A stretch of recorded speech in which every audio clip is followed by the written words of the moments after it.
Assalamualaikum warahmatullahi wabarakatuh. Perkenalkan, nama saya Rismayanti Riani dengan NIM D1B1200016 dari kelas 05 Ali Jenjang.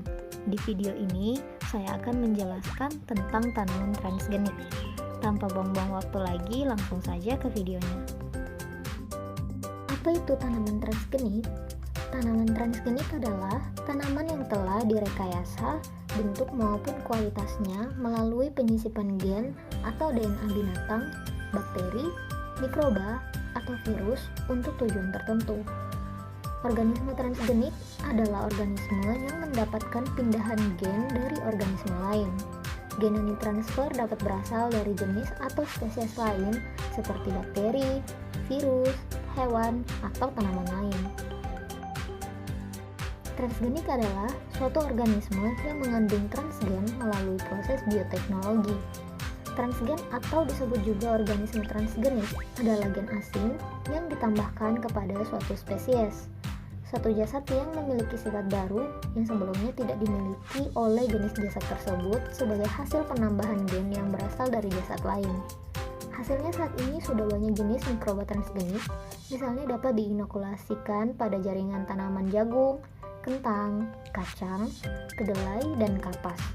Keunggulan dari mikroba transgenik tersebut umumnya adalah tahan terhadap serangan hama.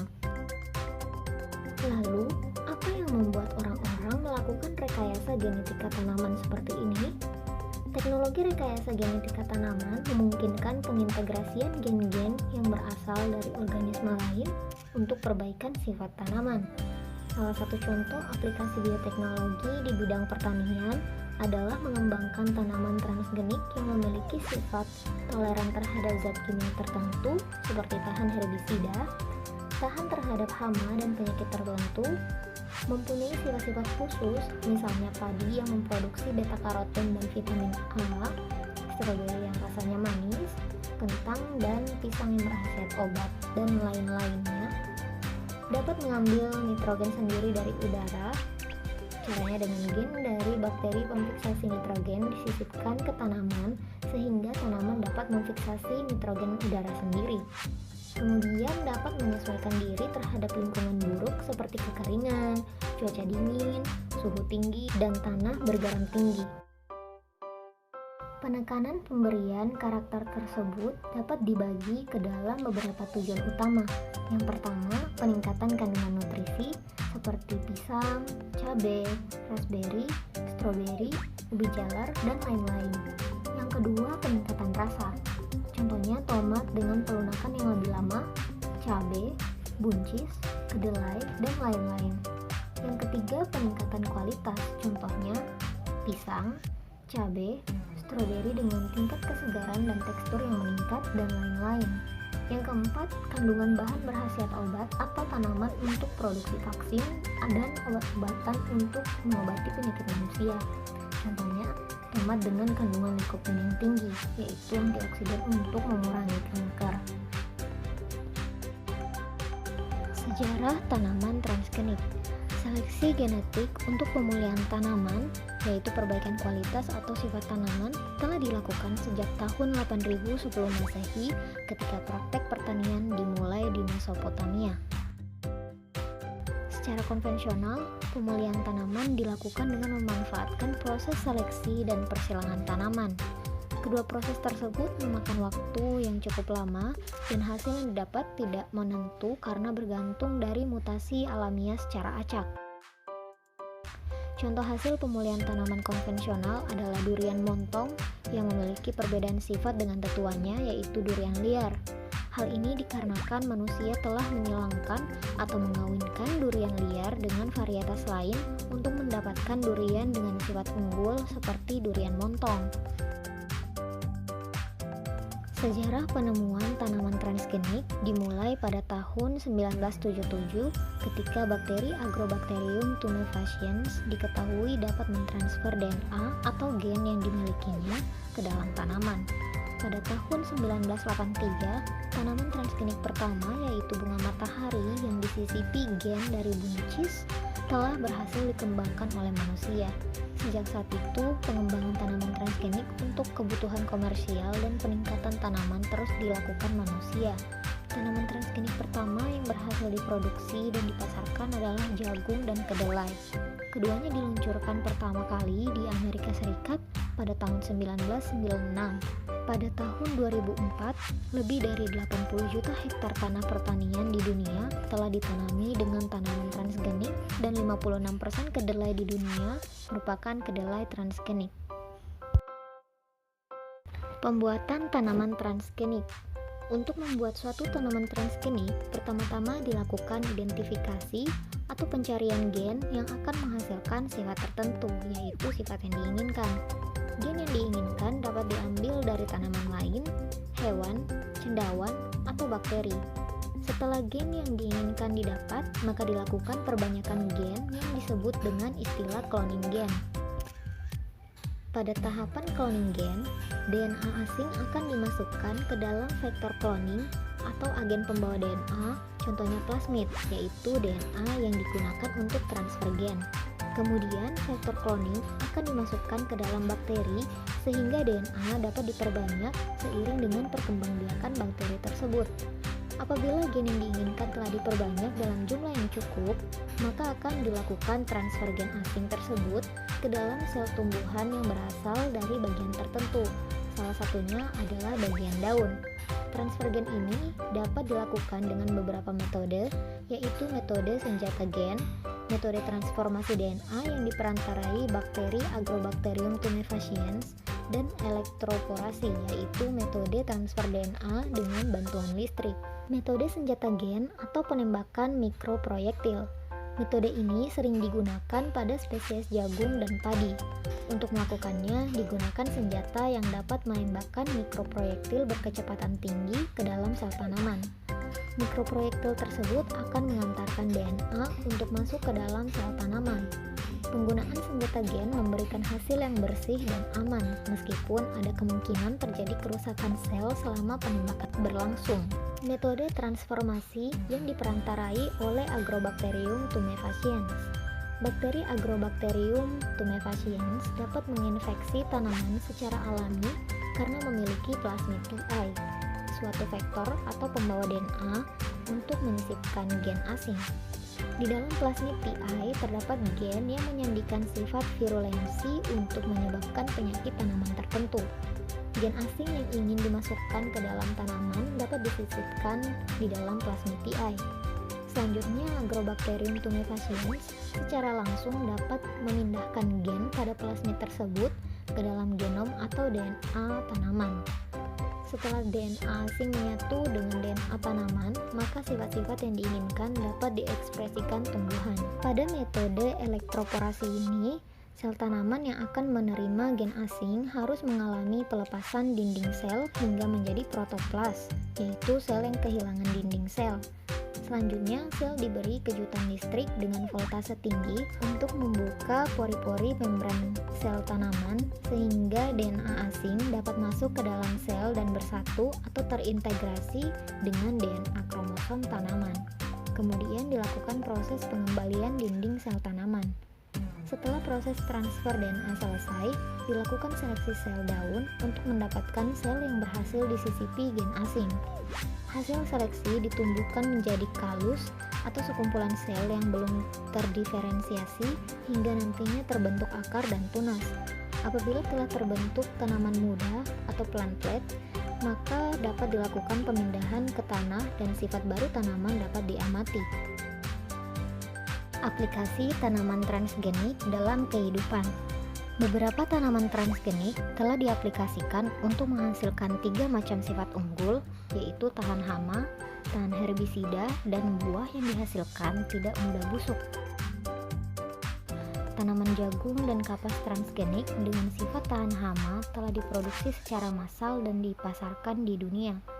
Gen asing yang banyak digunakan untuk sifat resistensi hama ini adalah gen penyandi toksin Bt dari bakteri Bacillus thuringiensis. Sejak tahun 1996, Monsanto, salah satu perusahaan multinasional di bidang bioteknologi, telah menjual benih kapas transgenik dengan merek dagang Bollgard. Selain itu, tanaman kedelai dan kanola tahan herbisida juga telah dijual ke berbagai negara, termasuk Indonesia dengan merek Roundup Ready. Tanaman tomat transgenik dengan sifat pematangan buah diperlambat pernah diproduksi oleh Carl Jim pada tahun 1994 dan dipasarkan di Amerika Serikat dengan merek Flavor Saver. Biasanya tanaman tomat alami dipanen dalam keadaan masih hijau dan belum matang, kemudian disemprot dengan gas etilen untuk membuat buah matang dan berwarna merah. Namun rasa tomat yang dihasilkan umumnya kurang terasa.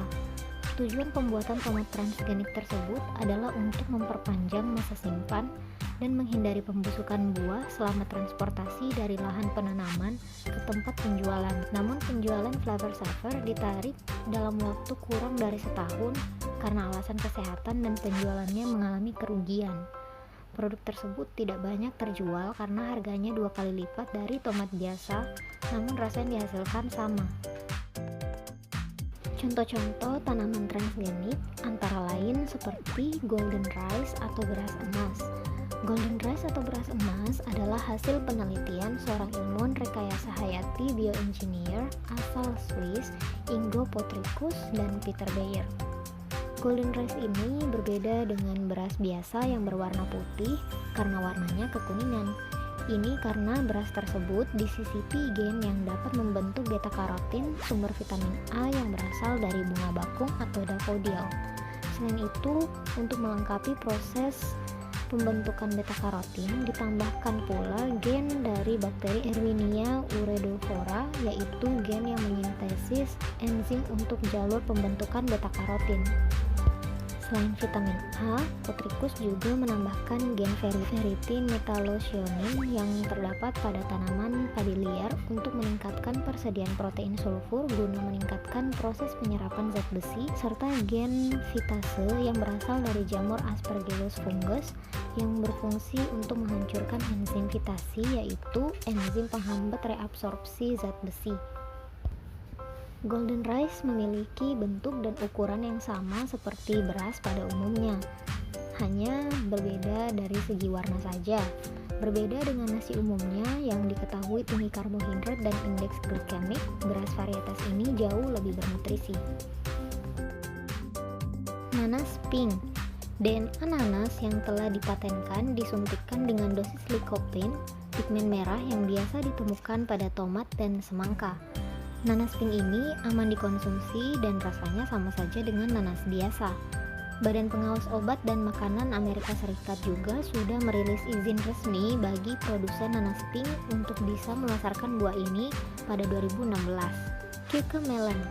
Nama lain dari cucamelon yaitu Melotrias cabra, melon tikus, semangka anggur, dan Mexican sour gherkins atau gabus asal Meksiko.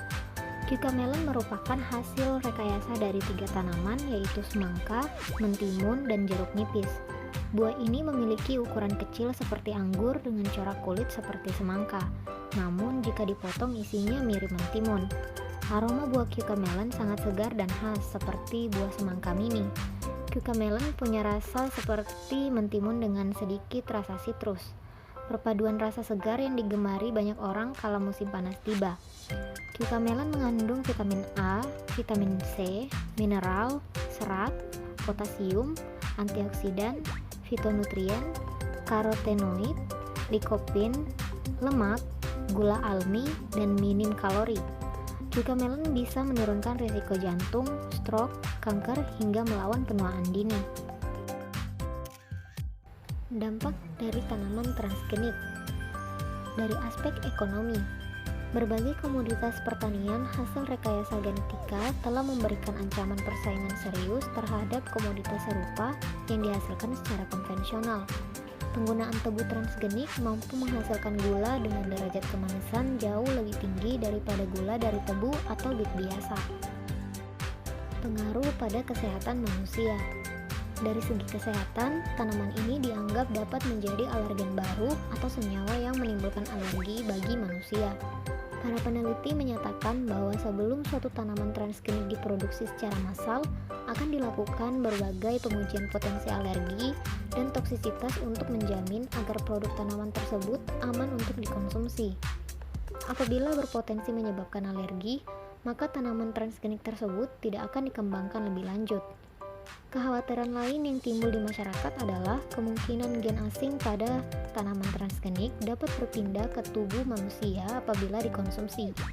Untuk memberikan kebebasan kepada masyarakat dalam memilih produk transgenik atau produk alami, berbagai negara, khususnya negara-negara Eropa, telah melakukan pemberian label terhadap produk transgenik. Pelabelan tersebut juga bertujuan untuk memberikan informasi kepada konsumen sebelum mengonsumsi hasil tanaman transgenik. Pengaruh pada lingkungan. Penolakan terhadap budidaya tanaman transgenik muncul karena dianggap berpotensi mengganggu keseimbangan ekosistem. Salah satunya adalah terbentuknya hama atau gulma super yang lebih kuat atau resisten di lingkungan. Di sisi lain, penggunaan tanaman transgenik seperti jagung BT telah menurunkan penggunaan pestisida secara signifikan sehingga mengurangi pencemaran kimia ke lingkungan. Selain itu, petani juga merasakan dampak ekonomis dengan penghematan biaya pembelian pestisida. Kontroversi lain yang berkaitan dengan isu ekologi adalah timbulnya perpindahan gen secara tidak terkendali dari tanaman transgenik ke tanaman lain di alam melalui penyerbukan atau polinasi. Serbuk sari dari tanaman transgenik dapat terbawa angin dan hewan hingga menyerbuki tanaman lain. Akibatnya dapat terbentuk tumbuhan baru dengan sifat yang tidak diharapkan dan berpotensi merugikan lingkungan. Sebagai tindakan pencegahan, beberapa tanaman yang disisipi gen untuk mempercepat pertumbuhan dan reproduksi tanaman seperti alfalfa, canola, bunga matahari, dan padi disarankan untuk dibudidayakan pada daerah tertutup atau terisolasi atau dibatasi dengan daerah penghalang. Baiklah, sekian materi tentang tanaman transgenik yang dapat saya bawakan. Semoga bermanfaat. Lebih dan kurangnya mohon dimaafkan. Wassalamualaikum warahmatullahi wabarakatuh.